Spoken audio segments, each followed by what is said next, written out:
for your kind remarks and encouraging words. Up next, what we have all been waiting for.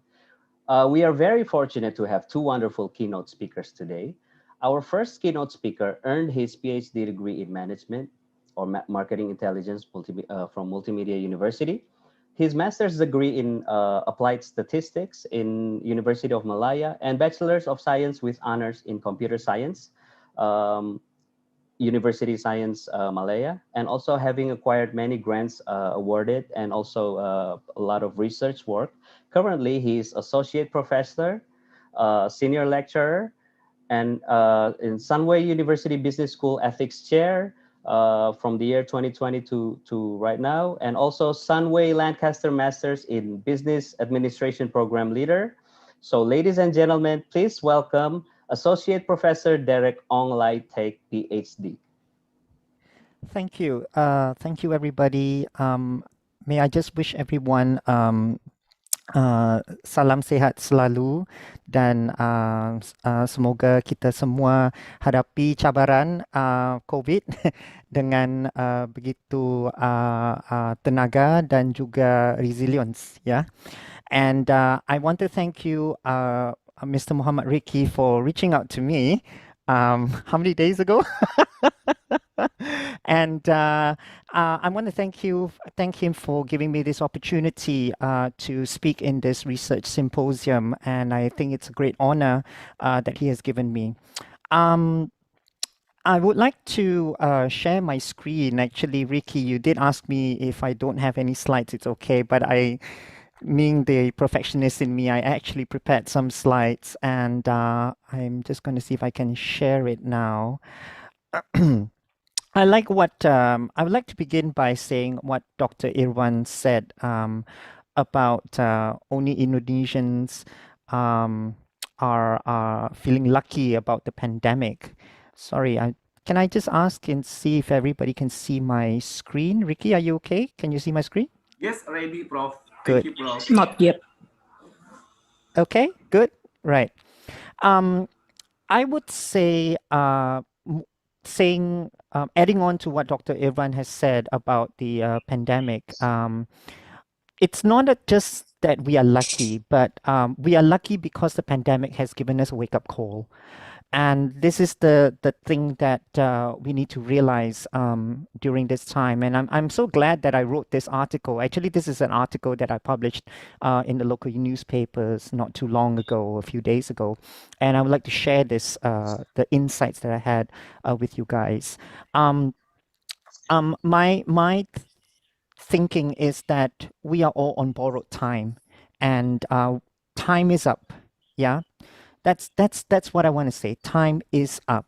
That's why we need to start rethinking, we need to start redefining, and we need to start looking at what it means to reinvent ourselves, to engage, and to really, really reach towards a certain idea of what the triple bottom line sustainability actually means.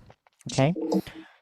To me, sustainability is a word that a lot of people take for granted, because a lot of people feel that sustainability is just about me doing something good for the environment, which is good.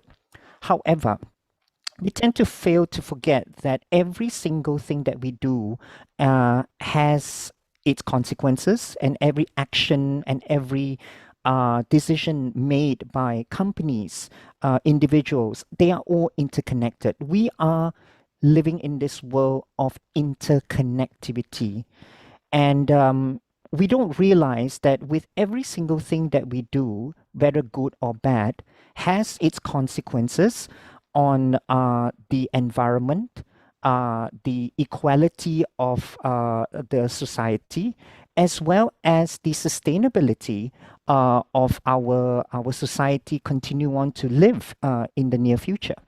So most of the things that we are doing now, like I said, is on borrowed time, because the climate has changed so much, as you can see. Just recently, if you know that there has been floods going on in China and in Germany, and we tend to ask ourselves, these drastic climate changes has not happened in the past 20 years ago. Why is it happening now during this time when things are moving forward and when things are, we're supposed to be living in an age where technology is supposed to help us. But why, with so much of technological advancement, are we still experiencing so much of poverty, so much of inequality, so much of disproportionate imbalance of this sustainability? And it has to do with what we are doing. We live in a society where we are bombarded by overconsumption. We never think to ourselves that when we throw away a certain plastic bag, for example, or we use a little bit of white lies in corruption, for example, we don't realize that these things has its consequences, right? Overconsumption, overpopulation, and even overdevelopment has caused us to stop and see the actions that we are doing right now. And I would like to think that because we have turned our blind eyes to these actions, that is why you see the polar ice caps melting, right? The world's global climate and global, I would say,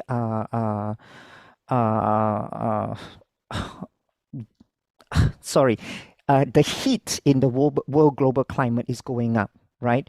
What I wrote in my note in my article is that we noticed that with all these carbon emissions moving up into the atmosphere, now we may not realize it, but when the climate begins to go up, we may have been releasing a lot of these trapped microbes in the polar ice caps. Now, these trapped microbes has been trapped in the polar ice caps for a reason. But when they succinctly gets released into our atmosphere, it becomes unadaptable. Could it be that it is because of our actions that we release COVID-19 into the world unknowingly? And that's why we find ourselves where we are today, right?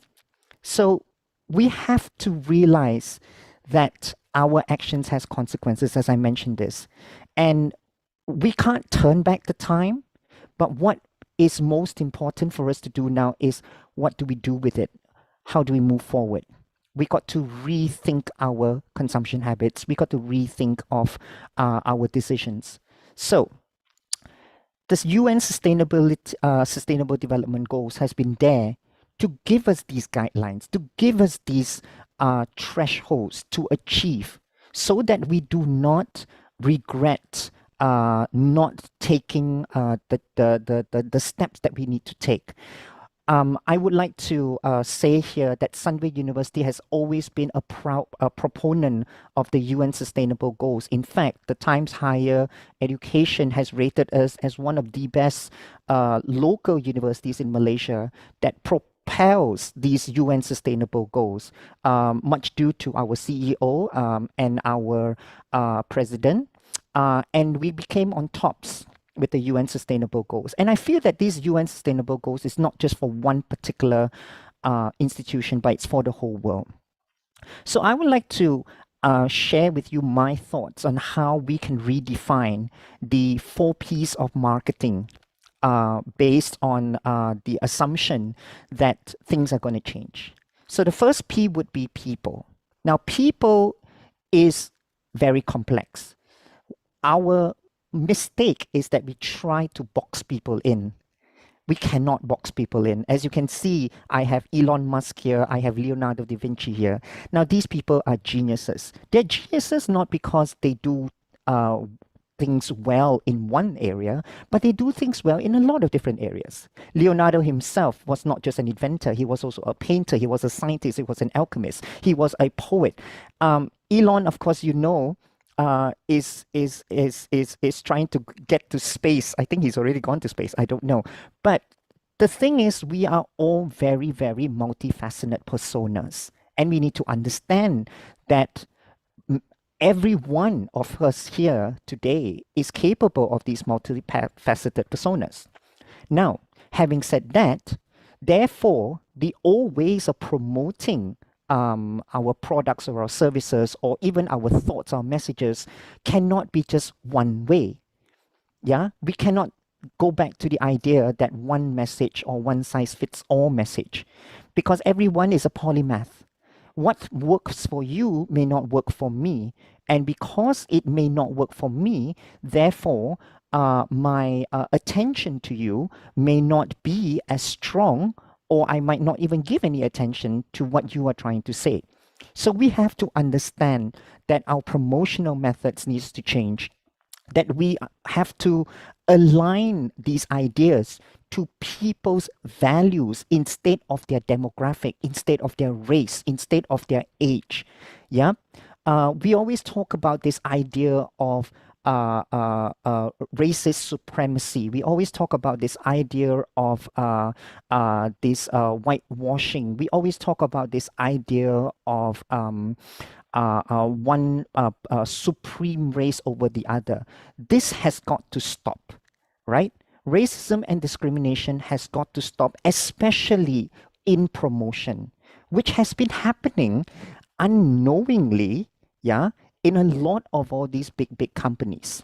And that is why we must move ahead by finding new ways of promoting not to people's skin color, to people's religion, but to people's values.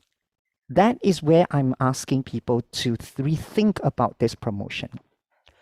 Now, we know that the COVID-19 pandemic has forced us to work from home. This working from home culture has given us nothing but more time for our families, perhaps, to look at our plays. I've seen one of my potted plants dying. I think I have to revive my potted plants.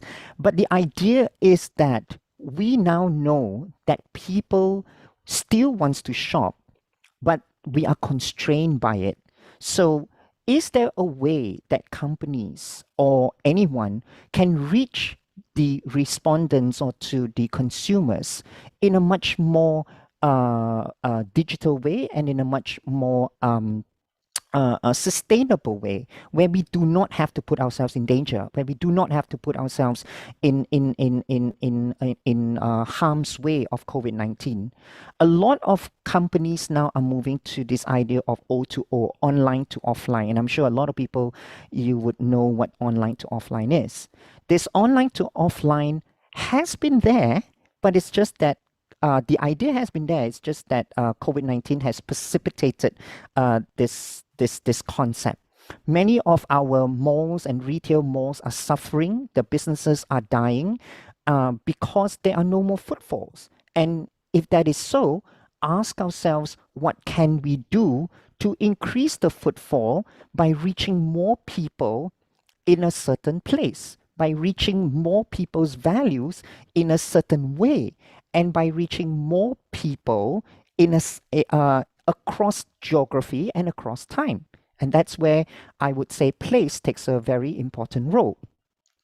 And if you are able to transcend this geographical time and space, now ask yourselves, what is it that you want people to feel? This is where I add on this idea of presence. Yes, I know about your brands, but I don't just want to know about your brand. I want to feel your brand. Presence is about being salient. Presence is about your brand values align with my values. And because I am very near to you, I can feel you even through a computer screen. I want to be part of what your company does. And companies need to now step out from their high horse and reach out to people. You cannot expect people to reach out to you anymore. Now you have the ability and you have the power to send out a message through your products and services and to become a salient brand ambassador and value ambassador, not just with your people, but to the whole of society. Yeah, you have that power to create a sense of equality and a sense of togetherness amongst different cultures and races and countries. Now, understanding that, how do we then help people? If we have our brand idea, if we have our brand salience, now it's a time for us to help people. And this is where product comes in. Product is not just a tangible stuff anymore. Product is now an idea. Product is now more than just a service. Product is now something to help people and to solve people's problems. We have so many individual problems out here today. Everybody's got problems, whether it's small problems or big problems. But if a product or a service can reach out and not just present itself as a product, but present itself as a problem solver. Now, wouldn't you think that people would be more attached to that product, right? How does iPhone does it? iPhone does it because they don't brand themselves as a product. They brand themselves as a lifestyle. They brand themselves as a problem solver. They brand themselves as a personal assistant that you can rely on. And this is what we need to augment all our products and rethink about our products, not just from a dimension, color, design, but more from the idea of how is this going to help people? What do people need now? Augment your product and service and help people. Yeah, I also gave one of the examples in my write up. Um, the travel industry right now is hurting. So if we could be creative enough to create a sort of a travel bubble around these restrictions of, for example, quarantine, that covers gastronomy, that covers culture, that covers everything. We can get people to work together to create these new augmented products or services that will give the people what they want and what they crave for so much. Having to augment these products and services and having to do it fast is not just a overnight thing. We need everybody's help. And hence, therefore, my next P, the process, needs to be about creating less layers in the augmentation of these products. There must be openness in sharing information and data. There must be openness in accepting people's ideas, right? And there must also be a bullwhip effect, I would like to call it. Small little changes to the way things that we have done, but create a strong impact. Where can we re-look at our process so that all these things can come out fast, but also effective, right? The last two P's I want to stress on is something that a lot of us Asians never like to talk about, which is price and profit. Let me just talk a bit about price first. We always think that in order for us to get something, we have to give something, correct? That's true. But most of the time, we think about that thing that we give is all about monetary value. Well, could it be that that besides monetary value, we can think of price as also the act of sacrificing our time and effort? Could we also give people more, let's say, ideas by getting people to sacrifice time and effort rather than sacrificing monetary? Because if we use a yardstick of a monetary yardstick for everybody in this whole world, then we are thinking of an inequality terms, right? Because not everybody has that money to spare. Not everybody has that dollars and cents to spare. So if I want you to do something, all I need you to do is make it easy for you. But I will require you to sacrifice time and effort. If you don't have the money, then there are certain other things that you can sacrifice. So pricing here, we need to change our thinking that it just doesn't revolve only around the monetary sacrifice. If we can change that thinking, then in the end, the profit will be beneficial to all sectors of society. We're not just talking about money. We're not just talking about um, profit in terms of dollars and cents, but we are talking about global talent reach. We are talking about prosperity, a shared prosperity, which is experienced by everybody, regardless of your status, regardless of your race, regardless of your religion. So that's where we need to go for the sustainability of businesses and for the sustainability of society. We need to rethink about what constitutes profit to us. Can we do away by just looking at the bottom line on the ledger, on our accounts balance sheet, and look beyond that and look at what talents are we nurturing in the near future? What new things are we trying to solve in the near future? What new problems are we trying to solve? So all in all, these 8 Ps really talks about how we can interconnect our ecosystem for true sustainability. If we look at profit and planet, we want to achieve environmental equilibrium. If we look at profit and people, we want to achieve egalitarian equity. And if we put planet and people together, we want to achieve an enduring ecosystem that everybody prospers. Putting all these 3 things together, this creates the true meaning of sustainability. And as I said before, time is up. Let's start to rethink and reshape our actions and our decisions. And that's all I have to say. Thank you.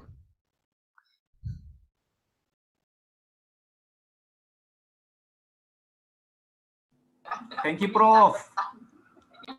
Thank you, Prof. Derek. Thank you. Yes, thank you for the powerful speech. Yes, it is true that we are lucky that the pandemic has actually given us a wake-up call. The time is indeed up, and we really do have to realize our actions, and that our actions create consequences, and that sustainable development is key. So we need to rethink our actions for sure. Okay, once again, thank you, Prof. Derek, for the powerful speech. For our second